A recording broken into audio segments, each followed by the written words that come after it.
about time. Okay.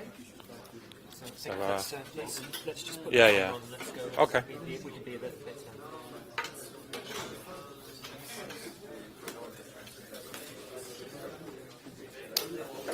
All right. We're going to start with the next session.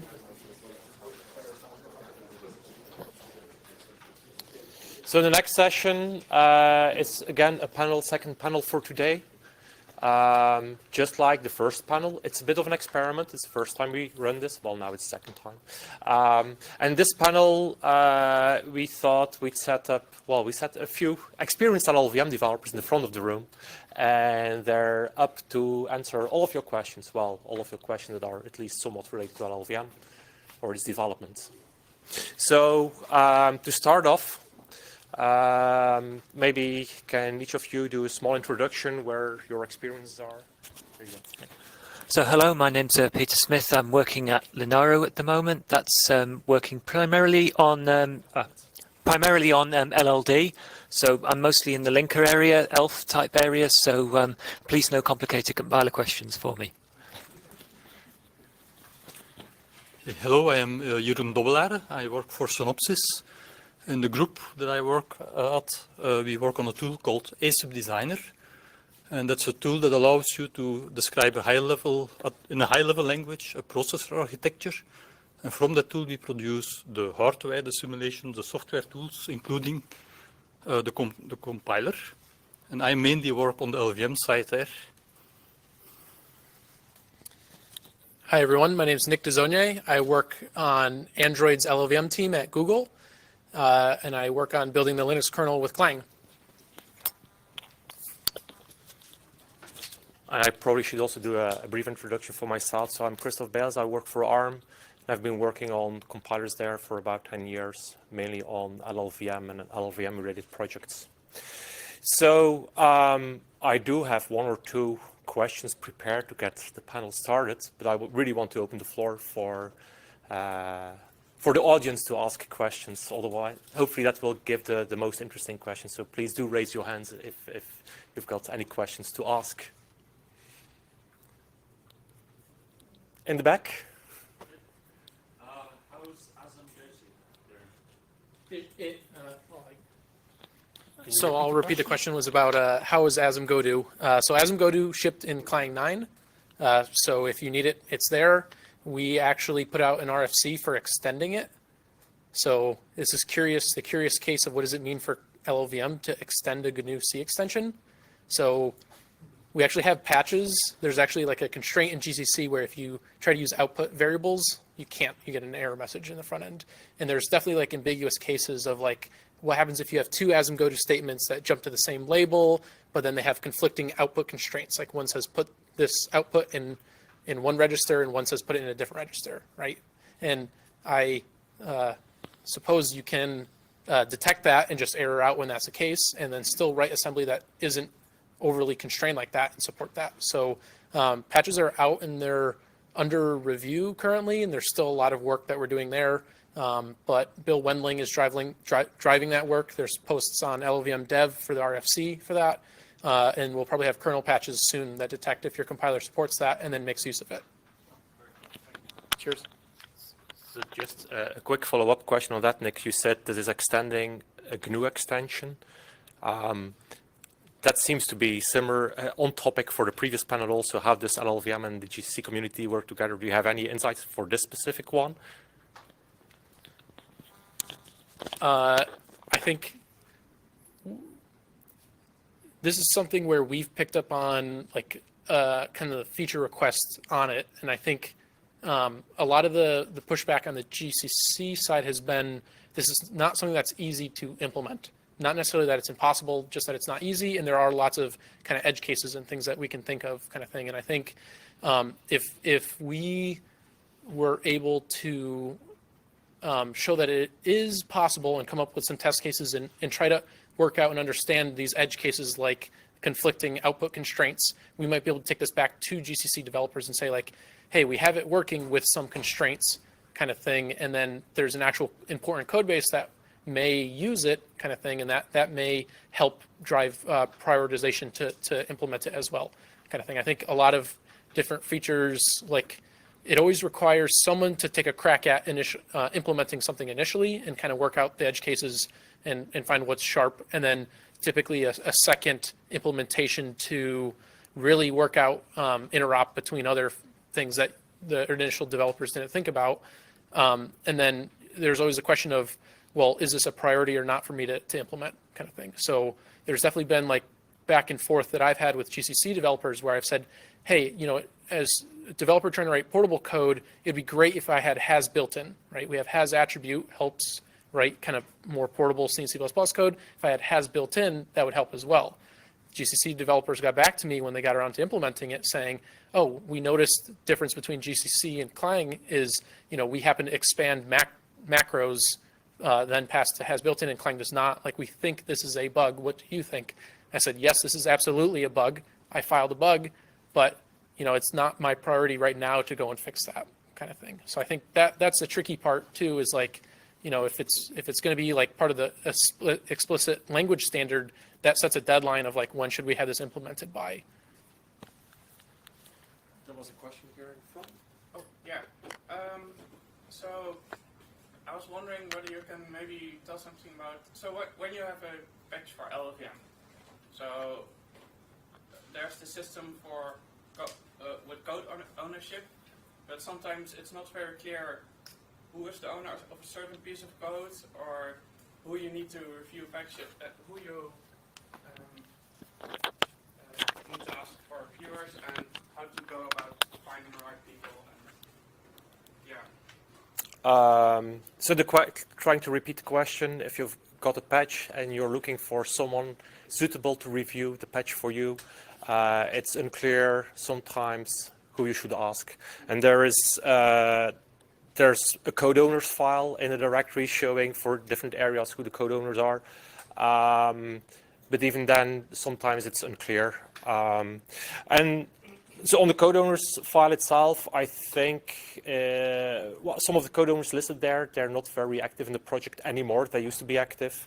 And then for probably some of the code owners have just areas that are so wide that attract so many patches that it's impossible for them to just look at basically just everything. After that, it gets to the point where somehow you need to figure out who would be the most active person understanding this area to be able to review this for me. Of course, if you're working in a team with lots of LLVM developers around you and with lots of connections to other teams at, I don't know, other companies, it's a bit easier to know and understand who to ask. But if you don't have that, it gets a bit harder. So some of the tricks I sometimes suggest to people facing this problem is, first of all, look at who last touched the code that you're touching.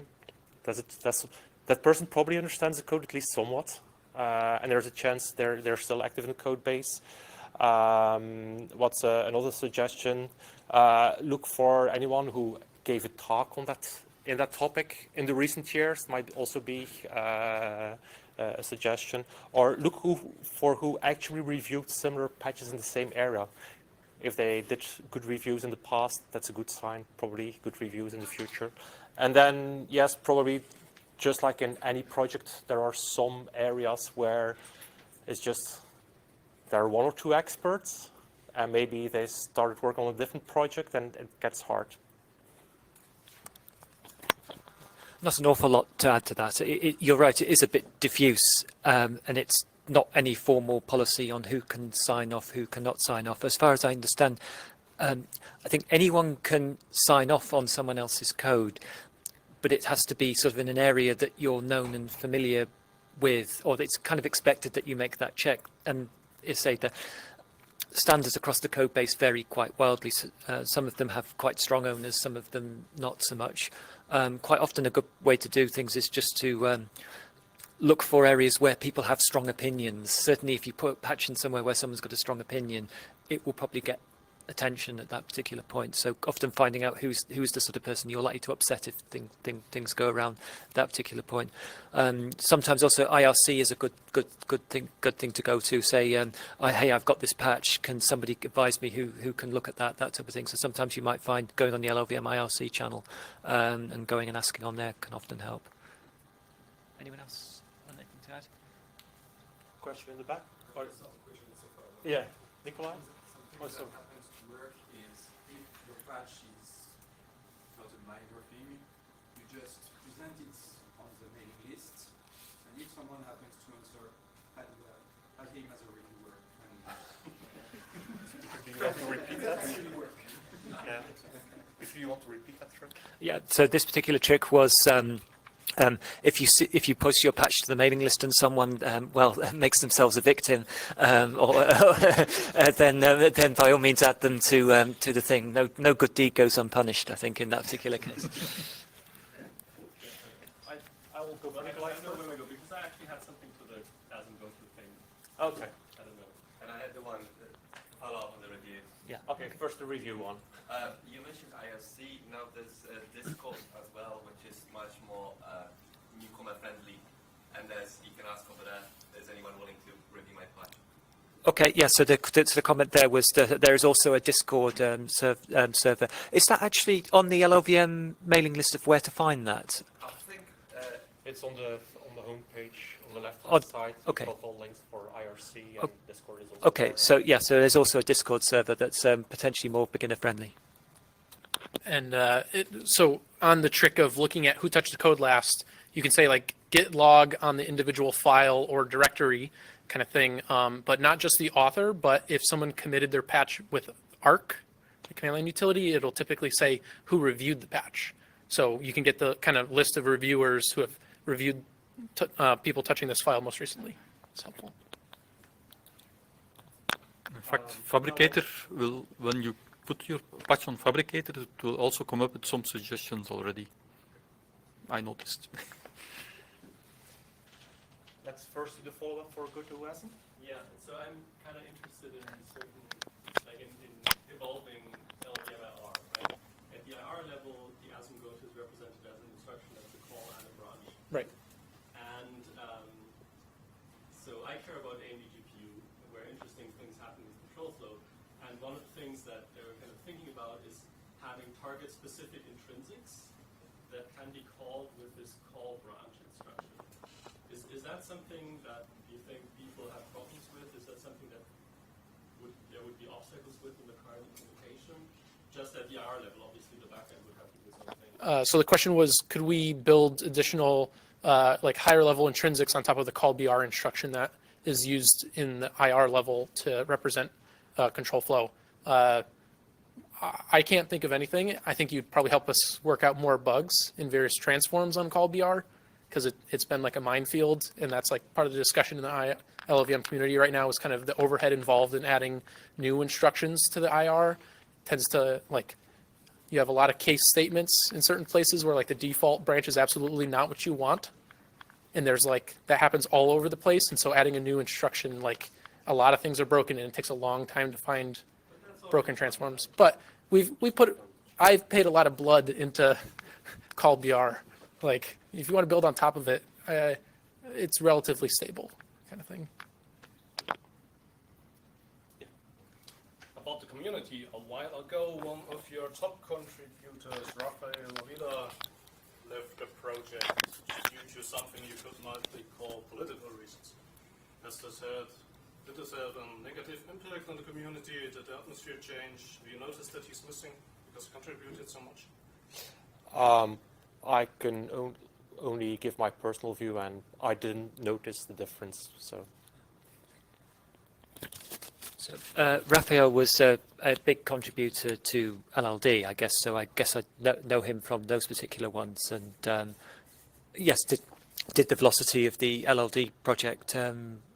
Would it have been faster if Raphael had stayed around? And yes, it almost certainly would have been. But I think other people from the community have come up and stepped into that place. And whilst we may not have been as fast as we were before, we have managed to pick that up. But yes, there's always a risk in when anyone leaves the community for any particular reason, that project will slow down. But generally, when someone leaves a hole, other people rise up to fill it. Is all I could say there. Anyone else want anything to add to that?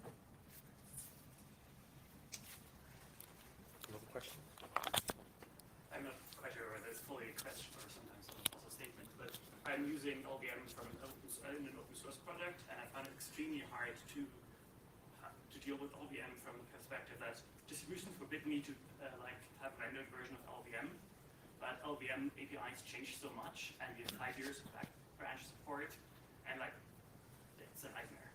And I don't know whether you have any experience. Like I assume you have some experience like that. So if you have any tips on that, I would be very interested. So I haven't had any direct experience myself. I know that I think one of our earlier presenters today, Alex Denisov, I don't know if he's in the room at the moment, but I remember him presenting about his particular strategy for one of his tools that had to support multiple backwards revisions of LLVM. I think in effect, he had basically wrapped version sort of interfaces where it had various different ones. Yeah, I think it's one of those things that I think the community sort of it follows the live at head mentality. Unfortunately, I think it's one of those things you want to use LLVM. Unfortunately, you pretty much have to subscribe to that, otherwise you're in for. It's painful. Yes, I think it's just one of the drawbacks of that particular model. Anyone else? I'm not my third parallel supported. Well, I think I can only make like a general statement that it's a trade-off between improving the system you're working on, requiring to break APIs, or being held back by keeping stable APIs for a long time to come. So, but yeah, maybe my guess is that most of the people who contribute a lot to LLVM maybe feel the pain less because they don't have the use case of having to support something that was the version from 5 years ago, or 5 multiple versions at the same time. So yeah. I do think we could be better at LLVM at using the LLVM, what is it called, attribute deprecated, to just keep old versions of overloads, for example, around and just mark them as deprecated, so that, because we have the same problem as well, because some of our stuff is actually outside of the LLVM project. But yeah, I think we should do a better job. I'll try to summarize. Nikolai thinks we should do a better job by using deprecated attributes. And if I understood correctly, having wrappers so that the old API keeps on working, but under the hoods calls the new API, something like that? Where it's feasible. Where it's feasible. It's like, Yeah. sometimes you just can't do it. But yeah. Serge? The REST compiler actually uses wrappers to be able to link to different LLVM versions. So many people choose that path. And the C API may be an option. I've never used it, and I Use it, but it's still it's less painful, but it's Yeah. very helpful.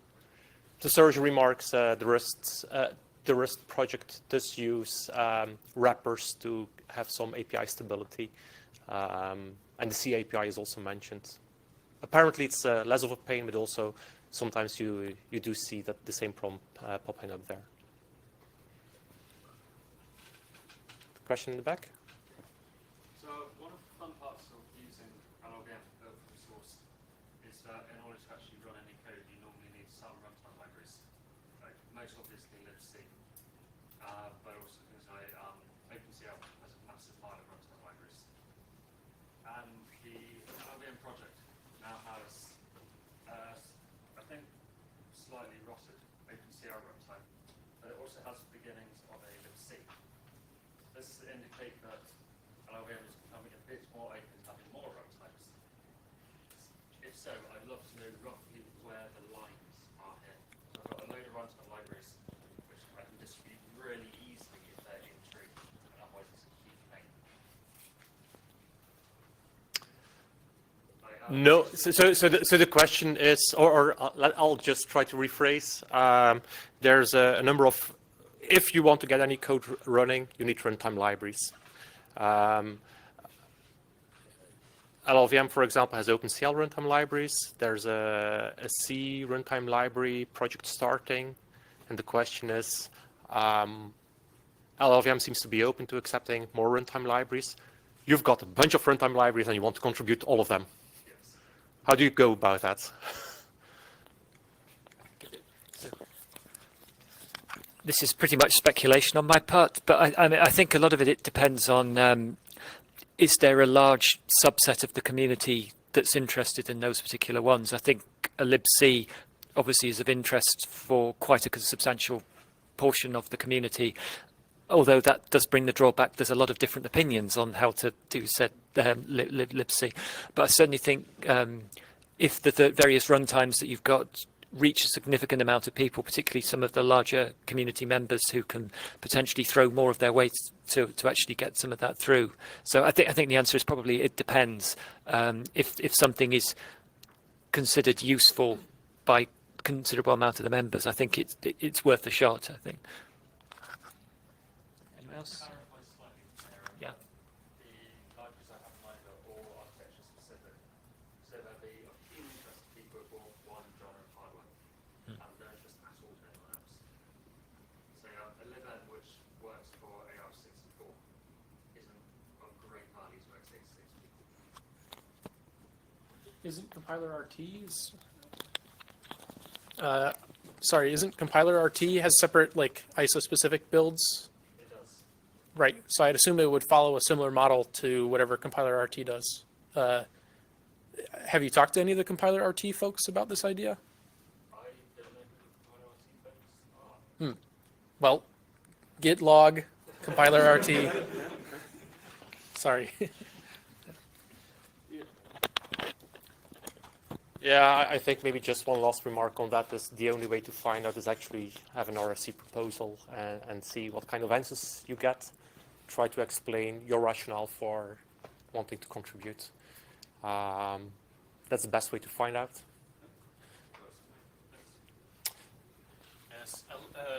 As Rust was mentioned, did I get this right? The Rust folks are just basically normal users of LLVM, or is there some sort of cooperation between you guys? Are you working together on some things? So, from my point of view, it's not like the LLVM community is like a very cohesive, small set of people. So, there might be close collaborations between some people in the LLVM community and some people in the Rust community. Me personally, I don't have a close collaboration with Rust people per se. So, from my perspective, I would say it's more like they're users of LLVM, and probably some of the Rust developers probably contribute changes to LLVM. But I'm guessing some people who are active in the LLVM community might see it differently. I'm mostly interested because I would like to know if there have been any changes to LLVM to accommodate things Rust needs. Have there been any changes in LLVM to accommodate Rust? Can anyone think of some? I can't think of concrete examples of changes to LLVM, but the last time I spoke to Alex Crichton, who's one of the Rust C developers, he explained to me that they have significantly expanded LLVM's interface. They have like quite a few additional kind of methods that they expose in LLVM for whatever additional whatever their front end kind of needs additionally. And I said, oh, wow, like this is great. Have you thought of upstreaming this? And he says, oh, of course I thought of upstreaming it. I'm just so busy, I never have time to, kind of thing. So I think a lot of the folks at Mozilla were like interested in this compilation pipeline of like Rust through LLVM to WebAssembly kind of thing. And so you had people working on like WebAssembly backends and then like Rust front ends kind of thing. And then it didn't look like too much development within LLVM itself kind of thing. And I think since then I think they've kind of picked up, like there's more people in the Rust community looking at making modifications to LLVM itself. I was surprised most recently to find some folks on Google's Fuchsia toolchain team contributing to the Rust compiler kind of thing, and kind of using existing LLVM experience to extend LLVM for Rust. But concrete examples, I can't give you one. Sorry. So I have a weird specific question about ASIC. Is LLVM used for the generation of the hardware or only for the integration of the accelerated instructions? Sorry, I didn't fully get the question. So yeah, the question is if in our product then the LLVM is used for the generation of the hardware or only for the extensions, the instructions. So LLVM is used as the front-end compiler, C, C++, and it maps to the specific instructions that you have in your hardware. So it's not used to produce the actual RTL hardware or to do any optimizations there. So it's not LLVM IR to RTL, but it's C to your particular instruction sets that you have defined. I was secretly hoping that there was this open source file synthesis tool that nobody ever really spoke about. Well, there do exist LLVM IR to RTL generators, but I'm not sure if they are open source. There have been talks in the past about such systems.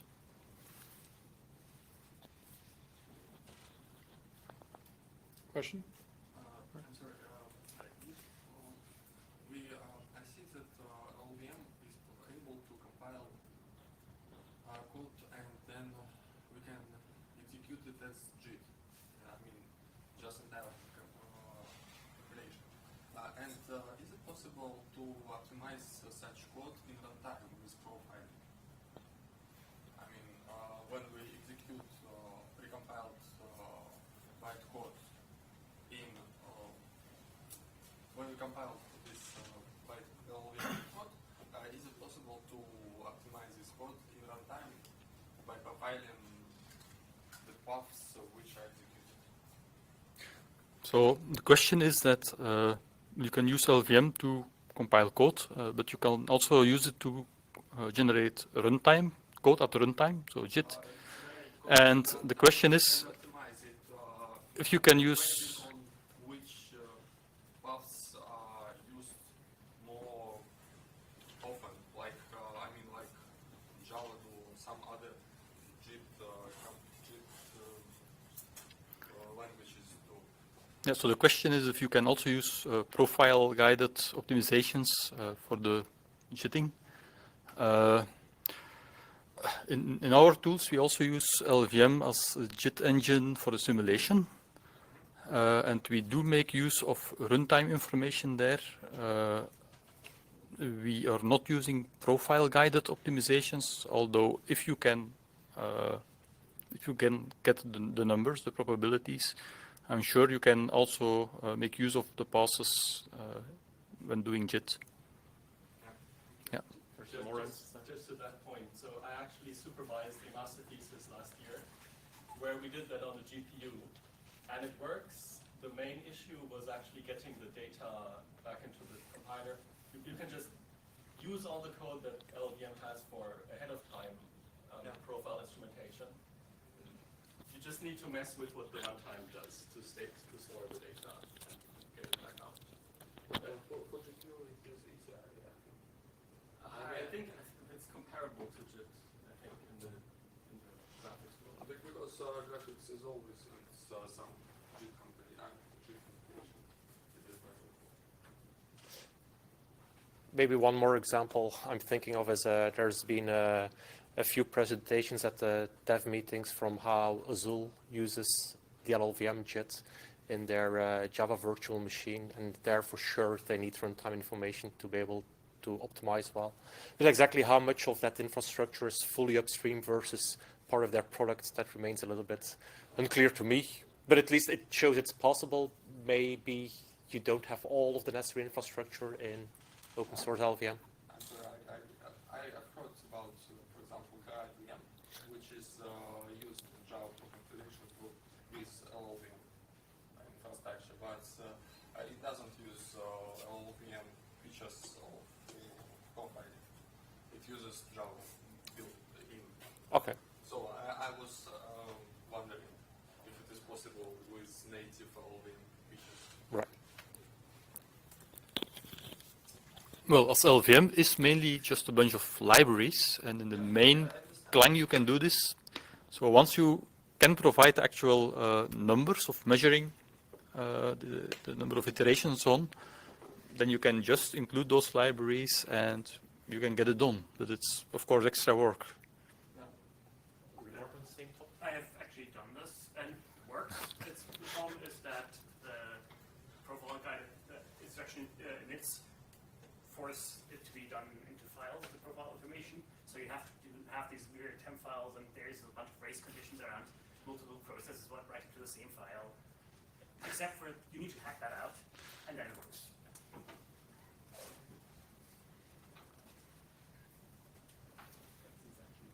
One missing.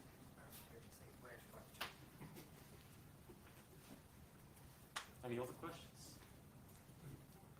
Maybe when we are talking about JITs, there are two interfaces, the MC JIT and the AUX JIT. And in other areas, LLVM is always eager to have a good interface, and there's two interfaces for years. Are there any plans to streamline this too? Well, there is ARC v2 already, so we have 3 interfaces. There used to be classic JIT also before. Makes the question much stronger. I don't know too much about the JITs, but I know the author of I think AUX-JIT and probably AUX-JIT 2 has just started a sort of I don't know whether it's a weekly or monthly sort of summary of the progress in that sort of area. So there's being a bit more on LLVM Dev, a lot more sort of consolidated reporting on that. So if you're interested in that area, be worth following that. I think the guy's name is Lang Hames. I think if you follow that, that would be worthwhile to see if there's any development in that area. Yeah, and forgive me if I'm not really into LLVM, but if you take a step back, there are a lot of technical questions, but take a step back and look at LLVM. What are the 3 things that you would really want, but find too difficult to do, or it's just too much work at this moment? What features would you want it to do, and what you want it to be different?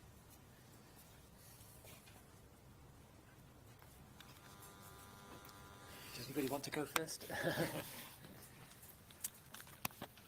It would be nice to not have a long tail of like compatibility bugs and like weird corner edge cases.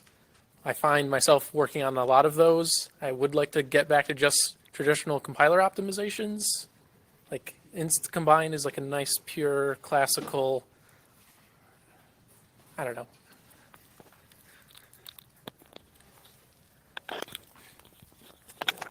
Maybe it's not top 3, but one of the things that keeps on annoying me is that maybe the first question is who actually can sign off on a particular change.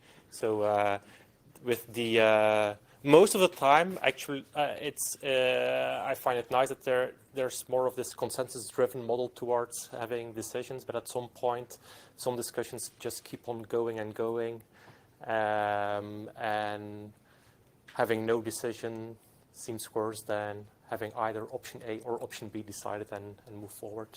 I'm not entirely sure if there's a solution to that that's not worse than the status quo. Sometimes that annoys me. I think that's about quality. Like if you want to do the right thing, there should be. How do you decide?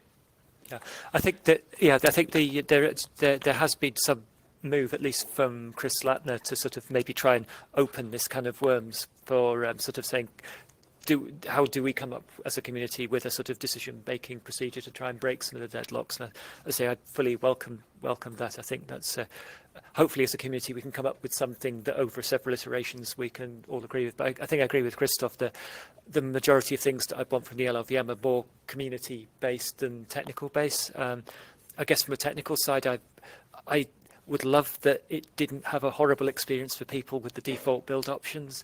Because the first thing you type, Ninja or Make, you end up with static linking debug with as many threads as you can use, and it generally blows people's memory apart. And there are a different set of build options that avoid that, but they're not the default, and we don't even document them. So lots of questions on the mailing list about that. As far as actual features that I think hold promise in the future, I'm particularly excited about post-link optimization, and I think that's being explored in a bunch of different spaces, including like parts of LLVM, but a lot of it is kind of like the linker process has ended, and like you've thrown away all this knowledge that the linker just accumulated, such as was there a relocation here, and like who really needs this value to really be in this spot, right? And I think people are kind of proving out that you can, like there's still performance we're leaving on the table, right? That post-link optimization can win back things back, but for very, very large binaries or like certain large programs, there's like assumptions that post-link optimization just completely wrecks the binary and doesn't give you something that's actually runnable or usable. But I think if these were more tightly integrated into the linker, perhaps we may be able to like keep some of that information around and actually like do further optimizations that we're not doing today.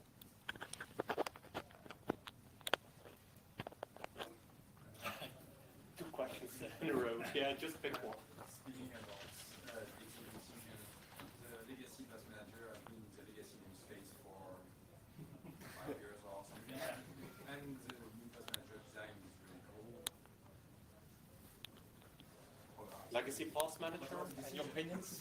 I guess the question was like, what's the status on the original pass manager versus the new pass manager?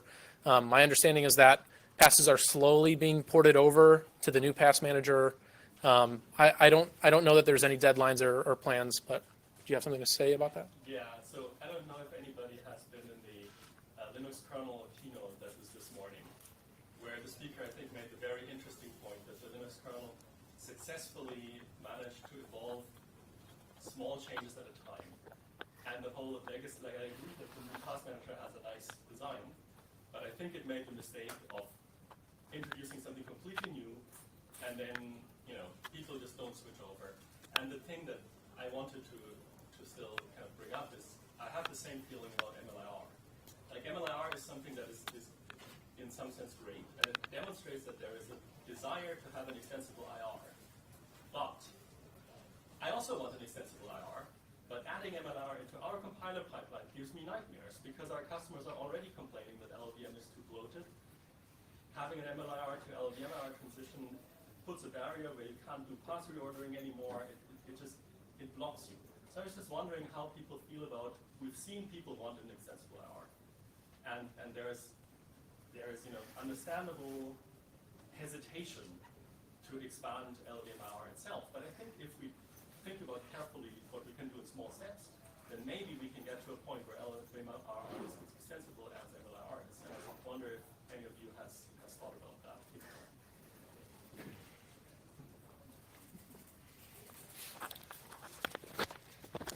No, I haven't really thought about that. I'm happy to offer an opinion. So you've criticized the design approach where you create something brand new, bolted on top, rather than gradually changing something that exists, in this case, LLVM IR. It demonstrates that it's useful, right? But it's Yeah. really... So I don't know in this specific case. Maybe that's the only way to demonstrate it's useful, and that's how you have to do it. Maybe gradually MLIR and LLVM IR could grow closer together. It just becomes a dialect in MLIR. Might take a dozen years or more to get there. So I would say, like, I definitely recognize people being bullish or bearish, right, on additional intermediary representations. I think, like, one of my favorite examples right now is this project called Crane Lift. That kind of, like, if you think, so, you know, LLVM has 2 different pass managers. It also has, like, 3 different instruction selectors and 2 different register allocators, at least 2. But the Crane Lift says, like, let's bypass like multiple IR conversions and like just go straight to machine code, right? And we think we can cut out a lot of compilation time or time spent lowering by not spending so much time going between IR to IR to IR. So I can agree kind of from that perspective, the spirit of the question. I think the point of MLIR, where it really shines to me, is kind of converting to and from a textual representation and then doing kind of your dependency analysis or like use def chains or like certain compiler passes are really kind of language agnostic, and it would be really cool to be able to like generate a compiler from a abstract description of your IR. We've got 20 seconds left. 20 seconds left. Does anyone have a 20-second question? Oh, Andre, 20 seconds. I just have a quick follow-up on the new versus legacy pass manager. Yeah. There was an RFC on the mailing list a few months ago. Are we ready to switch to the new pass manager? Consensus was yes, we are. Expectation was no, we have switched, but no, we have not. As far as I know, all passes with an LLVM have both interfaces, and porting is fairly straightforward. But no, we have not switched. So There's no we. C API for the new one. Huh? There's no C API. There's a few other things missing, yes, backend stuff. But as far as there's consensus to switch. All right. I thought recently where they basically said the same thing, but there were some backend bugs or something. I don't know. I'm afraid we have run out of time for this session. Thank you everyone for the questions. Thank you panelists. And I would like to also request, if you have any feedback, given that we run this as a first time and as an experiment, please do share feedback either in person, email me, or on the FOSDEM website at the bottom of this session or every session you can also share feedback. Please do share your feedback. Thank you.